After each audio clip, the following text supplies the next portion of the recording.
कसम रूप की है, कसम प्रेम की है, कसम इस हृदय की, सुनो बात मेरी। अनोखा हूं मैं और बड़ा बावला हूं, जो जी चाहता है वो कर डालता हूं, जो जी चाहता है वो कर डालता हूं। और आज मेरा जी चाह रहा है कि 12वीं कक्षा में जो आरोह पुस्तक में भक्तिन पाठ है, जिसको महादेवी वर्मा ने लिखा है, उसका दूसरा परिच्छेद आपके साथ चर्चा करें। इस दूसरे परिच्छेद में भक्तिन पाठ का कि मैं चर्चा करूंगा। हो सकेगा तो मैं तीसरा परिच्छेद भी इसमें कवर करूंगा समय देख करके, और इसको इस ढंग से बताऊंगा कि आपको कैसे भी प्रश्न घुमा फिरा के बोर्ड परीक्षा में आए तो आप प्रश्न को कवर कर लें, प्रश्न को उत्तर को लिख लें। क्योंकि प्रश्न बोर्ड परीक्षा में घुमा फिरा के भी आता है, और वीडियो को 2 से 3 बार अगर आप देख लेंगे तो मुझे नहीं लगता कि आपको रटना पड़ेगा या नोट्स बनाना पड़ेगा।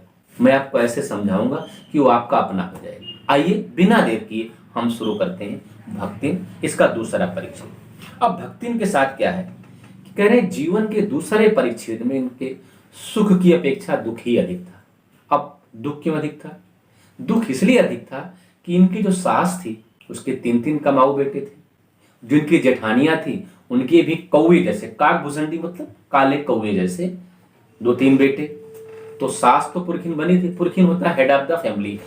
जो घर में पुरुष हेड होता है उसको पुरखा बोलते हैं, और जो घर में महिला हेड होती है उसको पुरखिन बोलते हैं, और उनकी बात को सब लोग मानते हैं। तो सास तो पहले से पुरखिन बनी है। अब जो इनकी जेठानियां हैं उनके भी बेटे हैं, तो उनका भी पुरखिन बनना स्वाभाविक है, उनकी भाभी उम्मीदवार है वो। लेकिन जो भक्तिन है अर्थात जिसका वास्तविक नाम लक्ष्मीन है, वो लीक से हट के चली। एक बेटी तो थी पहले से, 2 बेटियां और हो गई, गेहुआ रंग की, बटिया जैसे कह रहे हैं तो गोरे रंग की। और लड़कियां उनकी ऐसी खूब काम करती हैं, और जो जेठानियों के बच्चे हैं खूब मस्ती करेंगे, खेलेंगे, जेठानियां गप्पे मारेंगी। भक्तिन काम भी खूब करेंगी, उनकी बच्ची भी काम करेंगी। लेकिन हमारा समाज आप जानते हैं कि पुरुष प्रधान समाज है, और जब की रचना है तब तो और भी समाज में विसंगतियां थी, लेकिन आज भी हम देखते हैं कि पितृसत्तात्मक समाज में, पुरुष प्रधान समाज में अगर किसी महिला को बेटी होती है तो परिवार में थोड़ा लोग कम खुशी होते हैं, नाक भौं कोड़ते हैं। और एक तो चलो ठीक है, एक के बाद 2 और हो गई, तो लीक से हटके चली। कौन? पर अब उसके लिए भक्तिन की क्या गलती है? आप लोग पढ़े लिखे हैं, साइंस जानते हैं, हम भी आप जानते हैं। हम जानते हैं कि संतान का लड़का या लड़की होना महिला पर निर्भर नहीं करता, वो पुरुष पर निर्भर करता है, उसके वाई क्रोमोसोम पर निर्भर करता है। लेकिन क्योंकि हमारा समाज ऐसा है, तो हमारे समाज में ऐसी मान्यता है कि नहीं, अब लड़की हुई, जिस बहू को घर में लड़कियां हो रही है उसके घर में कदर कम हो जाती है, उसका मान सम्मान घट जाता है। वैसा ही भक्तिन के साथ भी हुआ। क्यों? क्योंकि जो उनकी पहले के जेठानियां हैं, उनके लड़के हैं, वो भले काले कलूटे हैं, कामचोर हैं, कुछ नहीं करते, और इनकी लड़कियां भले गोरी चिट्टी हैं, अच्छी हैं, काम करती हैं, लेकिन वो नहीं।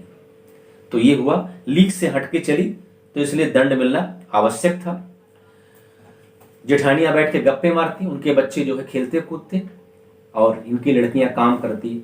गोईठा आप जानते होंगे, गाय का जो गोबर होता है उससे बनाते हैं ऐसे ऐसे, काउ डंग जिसको बोलते हैं अंग्रेजी में, तो गोईठा बनाना।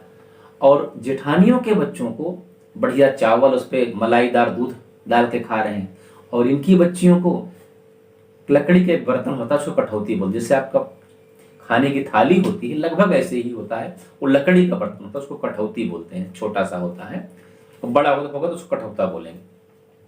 तो उसी में गुड़ की डली हुई, गुड़ काला वाला थोड़ा सा, थोड़ा मट्ठा, और थोड़ा दे दिया सूखा, रूखा सूखा खा लिया। ये था भक्तिन के साथ, भक्तिन के बच्चों के साथ। अब इतना सब कुछ होने के बाद इस दंड विधान के भीतर कोई ऐसी धारा नहीं थी कि जिसके अनुसार खोटे सिक्कों की टकसाल जैसी पत्नी से पति को विरक्त किया जा सकता है। यहाँ एक शब्द आया, खोटे सिक्कों की टकसाल। इसका मतलब आप समझिएगा, टकसाल उसे कहते हैं जहां रुपया छपता है, रुपया पैसा बनता है, टकसाल कहते हैं। टका मतलब पैसा, तो जैसे टकसाल, टका से टकसाल हो गया है, ठीक है। जैसे घोड़साल जहां घोड़ा रहता है, उसे जहां टका छपता है वहां टकसाल हो गया। तो ये कह रहे हैं कि खोटे सिक्कों की टकसाल क्या है? अगर भक्तिन की संतानें बेटा होती तो अच्छा सिक्का। खोटा सिक्का वो होता है, खोटा सिक्का वो होता है जो मार्केट में नहीं चलता है, उसकी वैल्यू नहीं होती। तो हमारे मार्केट मतलब भारतीय समाज में पुरुषों की ज्यादा है। लड़का हुआ है भाई, लड़का है, लड़की क्या है उतना महत्व नहीं, आज भी बड़े दुख के साथ मुझे कहना पड़ रहा है। तो ये सब है, इसीलिए क्योंकि भक्तिन को बार बार लड़कियां हो रही हैं, इसीलिए भक्तिन को खोटे सिक्कों की टकसाल कह रहे हैं। क्योंकि लड़कियां कहां से पैदा हो रही, भक्तिन की कोख से। तो भक्तिन को खोटे सिक्कों की टकसाल यहां लेखिका ने कहा, ऐसी टकसाल जहां से खोटे सिक्के निकलते हों, जिनका बाजार में कोई मूल्य ना हो। सही बात है, हमारे समाज में महिलाओं का इतना मान सम्मान कहाँ है। अब तो कुछ ठीक हो गया है, मैं जहां तक समझता हूं, शिक्षा के प्रचार प्रसार से लोगों में जागरूकता आई। लेकिन जिस समय की रचना उस समय बहुत बुरा हाल था। आज भी उतना अच्छा मैं नहीं कह सकता हूं संतोषजनक। इसलिए भक्तिन को खोटे सिक्कों की टकसाल, ये प्रश्न परीक्षा में आता है कि भक्तिन को खोटे सिक्कों की टकसाल क्यों कहा गया। तो इसलिए कहा गया, पहले आप टकसाल का मतलब समझ लें। टकसाल का मतलब होता है जहां पैसा छपता है, रुपया बनता है, और भक्तिन की कोख से लड़कियां पैदा हो रही, इसलिए उनको खोटे सिक्कों की टकसाल कहा गया। तो ये कह रहे हैं कि खोटे सिक्कों की टकसाल भक्तिन को इतना सब कुछ होने के बाद, कितनी भी चुगली करती थी उनकी जेठानियां, उनकी सास, लेकिन उसके पति पर कोई असर नहीं पड़ता था। उसका पति और भी ज्यादा उससे प्यार करता था जितना चुगली करती थी। उल्टे उनकी जेठानियां धमाधम रोज कुटती थी। क्यों? काम धाम करेंगे नहीं, आलतू फालतू व्यवहार करेंगे, तो कोई भी आदमी गुस्सा है, दमादम कुटती थी। और ये इसको कुछ नहीं होता था, क्योंकि उसका पति समझदार था, वो जानता था कि अच्छी है, काम करती, अच्छे घर की, समझदार है। इसलिए जितनी भी चुगली करती थी उनकी जेठानियां, वो उसका परिणाम, उसका पति उसे और भी अधिक प्रेम करता था। इसी का नतीजा था कि जो दोनों पति पत्नी के बीच जो प्रेम था, खेती बाड़ी का सारा काम बढ़िया करती थी भक्तिन, जानती थी कि खेती में क्या होता है, कैसे होता है, बाग बगीचा, आम अमराई, गाय भैंस, सबकी जानकारी थी। तो उन्होंने अपना चूल्हा अलग कर लिया, जिसको यहाँ बोला गया अलग उलझा कर लिया। और ऊपर से जब सामान बंटने लगा घर में, तो ऊपर से मन बिचकाते, नहीं ये तो ठीक नहीं है, चलिए ठीक नहीं फिर भी हमको दे दीजिए। तो अच्छा अच्छा सामान उन्होंने ले लिया, और उसके बाद मेहनत खूब किया दोनों पति पत्नी मिलकर के। क्योंकि देखिए, जहां सुमति तहां संपत्ति नाना, जहां कुमति तहां विपत्ति निधाना। जहां अच्छे विचार होंगे, लोगों के विचार मिलेंगे, रिश्तों में प्यार होगा, वहां कुछ भी आप करेंगे वहां तरक्की करेंगे, बरकत होगी घर में। लेकिन अगर आपस में द्वेष रहेगा, ईर्ष्या रहेगी, क्लेश रहेगा, अविश्वास रहेगा, एक दूसरे पर विश्वास नहीं करेंगे, तो वहां आप तरक्की नहीं कर पाएंगे। तो भक्तिन और उनके पति में प्रेम था, मिलकर बढ़िया से काम करते थे, और आगे जो है इनकी गृहस्थी गाड़ी आगे बढ़ गई। पति ने इनके जो बड़ी बेटी थी उसकी शादी कर दिया अच्छे से। लेकिन भक्तिन का जो दुख था, लगता है इनसे भी ठीक था। पति ने बड़ी लड़की की शादी कर दी, और उसके बाद पति उनका उस समय 36 साल का था और भक्तिन 29 साल की थी। उसी समय दो छोटी छोटी कन्याओं को छोड़ करके भक्तिन के पति स्वर्ग सिधार गए। तब इनके जो जेठ लोग थे, उनके मन में रसगुल्ले फूटने लगे कि चलो अब तो बढ़िया है, बेटियां ही हैं, और इसकी शादी कहीं कर देंगे भक्तिन की, और हम जो है पूरी प्रॉपर्टी के मालिक बन जाए, इतनी अच्छी प्रॉपर्टी है। लेकिन भक्तिन बड़ी समझदार थी, ठोकर खा खाई थी ना। क्योंकि क्या होता है ना, ठोकरें जो होती हैं मनुष्य को बहुत कुछ सिखा देती। ये जो किताबें हैं, ये किताबें आपको बहुत कुछ नहीं सिखा पाती हैं, लेकिन जब आदमी को ठोकर लगती है, दुनिया, वक्त आदमी को बहुत कुछ सिखा देता है। किसी शायर ने कहा है कि गर्दिशे आयाम तेरा शुक्रिया, गर्दिशे आयाम तेरा शुक्रिया, कि हमने हर पहलू से दुनिया देख ली, हमने हर पहलू से दुनिया देख ली। तो ऐसे ही कुछ भक्तिन के साथ हुआ। तो जब उन्होंने कहा भक्तिन से, शादी का प्रस्ताव रखा, तुम्हारी दूसरी शादी कर दी जाए, भक्तिन ने पांव पटकते हुए पूरे आंगन में चिल्ला चिल्ला के बोलने लगे। आपने अगर कभी किसी गांव की महिला को लड़ते हुए देखा हो, तो आपको याद होगा कि वो जो वहां लड़ती है, सो लड़ती है अपने घर में आकर हाथ पांव पटकना, बर्तन पटकना, उल्टा सीधा बोलना, वैसे ही। और ऐसी ऐसी गालियां देंगी, आपको लगेगा कि अरे वाह, हिंदी साहित्य में इतनी अच्छी अच्छी गालियां हैं।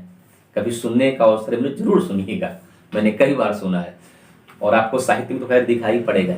आप यहाँ आकर के देखिए, उन्होंने पूरे आंगन को क्रोध से कंपायमान करके, हिलाकर, पटक पटक करके क्या कह रही हैं कि हम कुकुरी बिलारी न होए, हमार मन पोसाई तो हम दूसरा के जाब, नाही तो तुम्हार पचे की छाती पर ओरहा भूंजब, और राज करब समझे रहो। ये वहाँ की लोकल लैंग्वेज है, ये अवधी भाषा ही है, इलाहाबाद के आसपास बोली जाती है। इसका मतलब ये है कि हम कुत्ता बिल्ली नहीं, कुकुरी मतलब कुतिया होता है, तो बिलारी मतलब बिल्ली, हम कुत्ता बिल्ली नहीं है ना होए, हमार मन पोसाई, हमारा मन कहेगा तो, हमारी इच्छा होगी तो, पोसाई मतलब इच्छा होना, हमको लगेगा उसे, तो हम दूसरा के जाब, अर्थात दूसरा के जाब मतलब दूसरे के जाएंगे, लेकिन यहाँ इसका जो अर्थ है दूसरे से विवाह करेंगे, दूसरे के साथ शादी करेंगे। दूसरा के जाब मतलब दूसरे के यहाँ जाएंगे पत्नी के रूप में, नहीं तो तुम्हार पचन के, तुम ही लोगों, पचे मतलब लोगों की, छाती पर, सीने पर, हो रहा भूंजब, चना जो होता है जब खेत में लगभग पकने हो जाता है, उसमें दाने आ जाते हैं, तो उखाड़ के हम लोग क्या करते हैं, पत्ती उत्ती इकट्ठा करके भूनते हैं, तो बड़ा पटपट पटपट करता है, बड़ा चटपटाता है, पौधा जैसे लगता है, लेकिन उसका टेस्ट बड़ा अच्छा लगता है खाने में। तो वही हो रहा भूजना मतलब इसका एक और मिलता जुलता अर्थ है कि छाती पर मूंग डलना। आपने मुहावरा सुना होगा कि मतलब यहीं पर रहेंगे, छोड़ेंगे नहीं तुमको, तो यही छाती पर मूंग डलना और हो रहा भूंजना एक ही तरह का मुहावरा है। तो हो रहा भूंजब और राज करब, राज से रहेंगे समझे रहो। तो पूरी लाइन का अर्थ क्या हुआ ये कि परीक्षा में भी कभी कभी आता है कि ये इसमें से कोई पंक्ति दे दी जाएगी और उसका अर्थ पूछ लिया जाएगा। तो कहेंगे हम कुकुरी बिलारी ना हुए, हम कुत्ता बिल्ली नहीं है, हमार मन पोसाई, हमारी इच्छा होगी तो जाएंगे दूसरे के साथ शादी करेंगे, नहीं तो तुम ही लोगों की छाती पर मूंग डालेंगे, समझ लेना जाने वाले नहीं है। और उसने अपने पूर्वजों ससुर, अजिया ससुर और जाने कितनी पीढ़ियां, ससुर मतलब आपके फादर इन लॉ और अजिया ससुर मतलब आपके फादर इन लॉ के फादर, जो इतना पूर्वजों से अर्जित जमीन में से एक सुई की नोक भर भी देने की उसने मना कर दिया। और इसके लिए उसने क्या किया, अपने बालों को छिलवा दिया, बढ़िया सुंदर घी जैसे, मतलब चिकने चिकने बाल थे, खूबसूरत, क्योंकि गांव की महिला है तो उनका आधुनिक अभिनेत्रियों से बाल नहीं तुलना करेंगे, रेशम जैसे मुलायम बाल, गांव की महिलाओं का बाल जैसा, तो खूब तेल वो लगाती है ना, तो घी जैसा रहेगा ही। तो घी जैसे चिकने केसों को छिलवा दिया भक्तिन ने, और गुरु मंत्र ले लिया। अयोध्या में बाबा जी से आते हैं तमाम अयोध्या के संत, और कान में राम राम फूंक दें, कंठी दे दें, गले में पहन लिया, और बस ये डिक्लेयर कर दिया। इस बात का प्रमाण है कि अब आगे भक्तिन शादी ब्याह नहीं करेगी, अब यहीं रहेंगे। ये दिखाने के लिए भी किया जाता है कुछ कुछ। तो भक्तिन ने क्या किया कि जब ये सब हो गया, पति स्वर्ग को सिधार गया, और उनके जेठौतों के मन में जब लालसाएं फूटने लगी कि हम ऐसा ऐसा करेंगे, तो भक्तिन ने क्या किया कि अपने बालों को छिलवा दिया और कंठी माला पहन ली, गुरु मंत्र ले लिया, और बोला बस। और दूसरी समझदारी क्या किया, दोनों छोटी बच्चियों की शादी कर दी, और जो बड़ा दामाद था, जो बड़ी बेटी थी, उसके पति को घर जमाई बुला लिया कि बेटा आओ तुम यहाँ रहो, बेटी भी दामाद भी, जैसे बेटी वैसे बेटा। भक्ति बड़ी प्रोग्रेसिव भी है मैं कहूँगा।